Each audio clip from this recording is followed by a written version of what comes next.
ఏపీలో social media దుష్ప్రచారం మాత్రం ఆగడం లేదు. మొన్న ఆ మధ్యన సోషల్ మీడియా యాక్టివిస్టులపైన పెద్ద ఎత్తున కేసులు నమోదైన విషయం తెలిసిందే. ముఖ్యంగా గత 5 ఏళ్లుగా వైసీపీ హయాంలో రెచ్చిపోయిన వారిపై వరుసగా కేసులు నమోదయ్యాయి.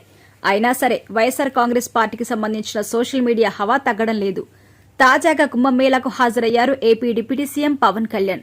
తన సతీమణి అన్నా లెజానోవా, కుమారుడు అఖీరా, దర్శకుడు త్రివిక్రమ్ శ్రీనివాస్, టీటీడీ సభ్యుడు ఆనంద్ సాయితో కలిసి పుణ్య స్నానాలు ఆచరించారు.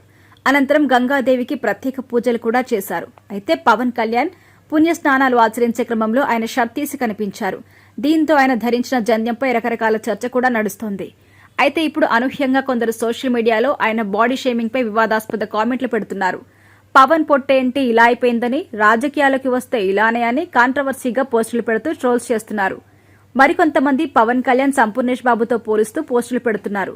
అయితే ఒకేసారి పెద్ద ఎత్తున ట్రోల్స్ జరుగుతుండటంతో ఏపీ పోలీసులు సీరియస్ అయ్యారు. దీని వెనుక ఎవరు ఉన్నారు అనేది ఆరా తీస్తున్నారు. ఇక ఇటీవల సినీ నటుడు సంపూర్ణేష్ బాబుతో పవన్ కళ్యాణ్ ని పోలుస్తూ సోషల్ మీడియా ఖాతాలో ఫోటో పోస్టు చేశారు. ఇక దీనిపై పోలీసులు కేసు నమోదు చేశారు. దీనిపై జనసేన నేత రిషికేష్ పోలీసులకి కంప్లైంట్ చేశారు. దీంతో నెల్లూరు జిల్లా కావలి 2వ పట్టణ పోలీస్ స్టేషన్లో కేసు నమోదైంది. దీంతో పోలీసులు దర్యాప్తు ప్రారంభించారు. మరోవైపు ఈ పోస్టు మూలంగా జనసేన వర్సెస్ వైఎస్సార్ కాంగ్రెస్ పార్టీ అన్నట్టుగా మారిపోయింది పరిస్థితి. ఢిల్లీకి అటు నుంచి అటే కుంభమేళాకు హాజరైన పవన్ కళ్యాణ్ అటు నుంచి అటే ఢిల్లీ వెళ్లారు. ఢిల్లీ సీఎం ప్రమాణ స్వీకారానికి హాజరయ్యారు. దాదాపు ఎన్డీఏ పాలిత ముఖ్యమంత్రులతో పాటు ఆ రాష్ట్రాల డిప్యూటీ సీఎం కూడా హాజరయ్యారు. ఈ కార్యక్రమంలో AP deputy CM Pawan Kalyan ప్రత్యేక ఆకర్షణగా నిలిచారు. ప్రధానమంత్రి నరేంద్ర మోదీ సైతం పవన్ కళ్యాణ్తో ప్రత్యేకంగా ముచ్చటించడం విశేషం.